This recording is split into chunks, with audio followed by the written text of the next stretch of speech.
क्या आपको भी परमात्मा पे विश्वास नहीं हो पाता?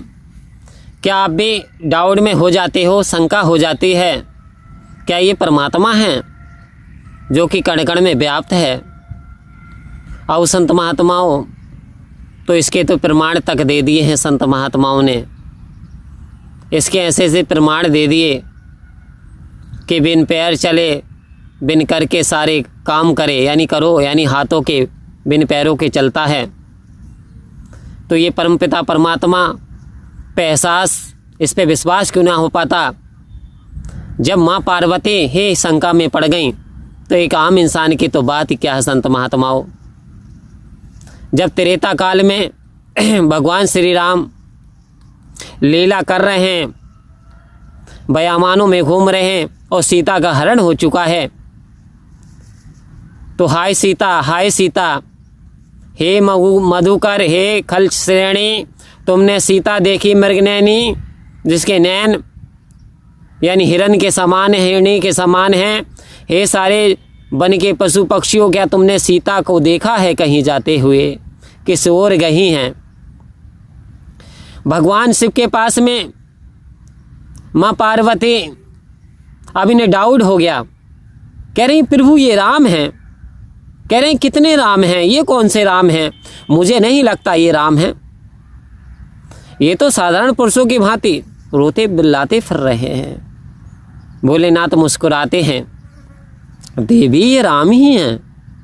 कह रहे हैं ये कैसे राम है जो पत्नी के वियोग में वन वन में भटकते फिर रहे हैं, और इन्हें यही नहीं पता कि पत्नी को मेरी कौन लेकर के गया? आओ संत महात्माओं, महादेव जो कि सब बातें जानते हैं मुस्कुरा रहे हैं। देवी आखिर चाहती क्या हो? मैं कह रहा हूँ ये साकार रूप राम का साकार रूप है। कह रहे राम का साकार रूप में? हाँ। तो कह रहे कितने राम हैं? कह रहे एक राम दशरथ का बेटा, एक राम है घट घट बैठा, एक राम है जग से न्यारा, एक राम है जगत पसारा। कह रहे देवी ये सब राम ही हैं कि एक तो राजा दशरथ के बेटे के रूप में है, एक जगत में विराजमान है, एक कण कण में, एक जग से न्यारा है, अनंत है। कह रहे फिर 4 राम हो गए। तो कह रहे पहले तो मैं इन राम की परीक्षा लेना चाहती हूँ। कह रहे क्या ऐसा चाहती हो कि राम है देखना चाहती हो? देवी कह रही हाँ, आशा तो यही होती है, मुझे नहीं लगता ये राम हैं। तो कहा आओ संत महात्माओं, आए की तो कदर न जाने, मड़ियों पे दीप जलाते हैं, कहे अवतार आज भी मूर्ख जिद अपनी मनवाते हैं। जब आए तो क्या कदर करी थी? क्या हज़रत मोहम्मद साहब की कदर करी? अरे कैसे कैसे यातनाएं देने के लिए तत्पर तैयार रहते थे। आए थे, कदर नहीं जाने। बाद में इंसान कहता है कि बस क्या कदर करी भगवान श्री राम की? क्या प्रभु ईसा की कदर करी हमने? क्या ईसा मसीह की कदर करी? सूलियों पे चढ़ा दिया, सूलियों पे उनके चेलों ने खुद, और कैसे सूलियों पे कितनी यातनाएं दी।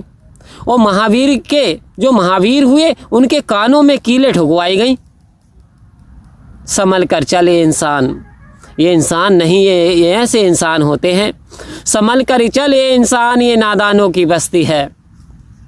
अरे इसने माँ सीता को ना बख्शा, फिर तेरी क्या हस्ती है। अफसोस ना कर, तुझ पे लाछन लगाते हैं, तुझ पे दोष लगाते हैं, तुझ पे कमियां निकालते हैं, तो अफसोस मत कर, क्योंकि इन्होंने माँ सीता को ना बख्शा, इन्होंने राम को ना बख्शा। इन्हें डाउट हो गया, इन्हें शंका हो गया, इन्होंने उंगली उठा दी, एक धोबी ने उंगली उठा दी। कह रहे मैं ऐसा नहीं हूँ राम की तरह, जो कि इतने दिन तक रावण के यहाँ रुक करके आई और मैं तो ये अपने घर पर रख लूँ। आओ संत महात्माओं, ये बात फैलते फैलते भगवान के पास वो उसके, और भगवान ने परित्याग कर दिया एक राजा के, यानी प्रजा पालन करने के लिए, राजा का कर्तव्य निभाने के लिए। और उधर माँ पार्वती को ये डाउट हो गया, ये शंका हो गई, ये राम है जो पत्नी के वियोग में। तो कह रहे परीक्षा लेना चाहती हो? जी हाँ, परीक्षा लेना चाहती हूँ। और जब वो गई भेष धारण करके माँ सीता का, तो दूर से ही, क्योंकि स्वयं निराकार साकार तू, निराकार साकार तू जग के पालनहार, है बेअंत महिमा तेरी दाता अपरंपार। ये परमात्मा निराकार भी है, साकार भी है, यानी तुरंत हाथ जोड़ करके नतमस्तक हो गए कह रहे माँ आप इन बयावानों में क्या कर रही हो, और शिवजी जी कहाँ हैं, भोलेनाथ को कहाँ छोड़ के आई हो। इतनी बात जब सुनी माँ पार्वती ने, कह रहे मैं सीता के रूप में आई हूँ, ये तो वियोग में तड़प करके चिपटा लेते, लेकिन ऐसा नहीं हुआ। और अफसोस हाथ मलते हुए कह रही वास्तव में ये तो राम है, और वापस चली जाती हैं। अब जब शिव के पास पहुंची तो शिव से कहने लगी प्रिय प्राणनाथ, कह रहे प्राणनाथ मत बोलो देवी, कह रहे मैं सीता मेरी माता के समान थी, और आपने सीता का वेश धारण कर लिया, यानी पत्नी आप राम की बन गई, तो इस जन्म में आपका मेरा साथ पति पत्नी का नहीं रहेगा, एक माँ के रूप में मैं आपको देखूंगा। आओ संत महात्माओं, अब पछताते हो तो क्या जब चिड़िया चुग गई खेत। कभी कभी हमें डाउट शंका इतना कष्ट की ओर ले जाती है, तो कह रहे सतगुरु के वचन पर चलना है मुश्किल, चलना मुश्किल है बट नामुमकिन नहीं है। यदि चल पाए, इन शंकाओं को हटा पाए, तो वास्तव में जीवन का कल्याण हो जाएगा। तो कह रहे हैं मेरा डोले ना एतवार, बख्शो श्रद्धा भक्ति प्यार, हे सतगुरु सच्चे पातशाह मुझे इतनी मजबूती दे दो मैं आप पे विश्वास कर पाऊँ, क्योंकि एक राम दशरथ का बेटा, कह रहे राम एक ही है। फिर देवी कहने लगी प्रभु ये बता, जो आपने कहा कि राम जो 4 हैं, तो क्या वास्तव में भगवान 4 हैं। कह रहे ना जी ना, एक राम है, एक ही राम है दशरथ का बेटा, और एक ही राम है घटघट बेटा, और एक ही राम है जगत में पसारा हुआ, और एक ही राम है जग से न्यारा भी। तुमने समझ लिया, वो अगर राम नहीं होते तो कैसे जान लेते। तो कह रही हाँ जी। तो आओ संत महात्माओं, जिस प्रकार से पनिया भरने के लिए और तालाब पर जाती हैं, नदी पर जाती हैं, तो देखती क्या हैं, यानी घड़े लाइन से रख दिए हैं, 20 घड़े रख दिए भरे, तो उनमें जो चंद्रमा है, उनमें जो सूरज है, उनकी लालिमा है, सूरज ही सूरज दिखाई देता सब घड़ों के अंदर। पनियारी चक्कर में पड़ गई, कह रही सूरज तो ऊपर एक है, लेकिन 20-30 घड़ों में सूरज दिखाई दे रहा है, ऐसा कैसा हो गया। तो कह रहे तेरा रूप है ये संसार, परमात्मा विराजमान है कड़ में, यानी परमात्मा ही है जो हमें हर घट में दिखाई देता है, और एक ही है परमात्मा, एक है जैसे सूरज, लेकिन हर घट में उसका तेज है, नूर है, एक नूर है सबके अंदर, नर है चाहे नारी है, ब्राह्मण क्षत्रिय वैश्य हरिजन, एक ही खलकत सारी है, काया सबकी एक ही जैसी, एक ही रब सम्मारी है। जो जात पात के झगड़े कैसे, कैसी लोकाचारी है। कह रहे फिर लोकाचारी कैसी है, कैसी जाति पाति के झगड़े, एक ही परमपिता परमात्मा है और सब कुछ करने वाला है, और उसी ने सारा संसार रचाया है। तो आओ संत महात्माओं, यदि हम सतगुरु के इशारे को समझ पाए ना, तो ये दूई की भावना समाप्त हो जाएगी। क्योंकि ऋग्वेद के अंदर कई हजार साल पहले वर्णित एक रचना है, ऋग्वेद के अंदर ये लोगों एकम ब्रह्म दित्य नास्ति नास्ति नास्ति नास्ति, एक ही ब्रह्म है कोई दूसरा नहीं है, नहीं है, नहीं है, यानी एक ही परमात्मा है।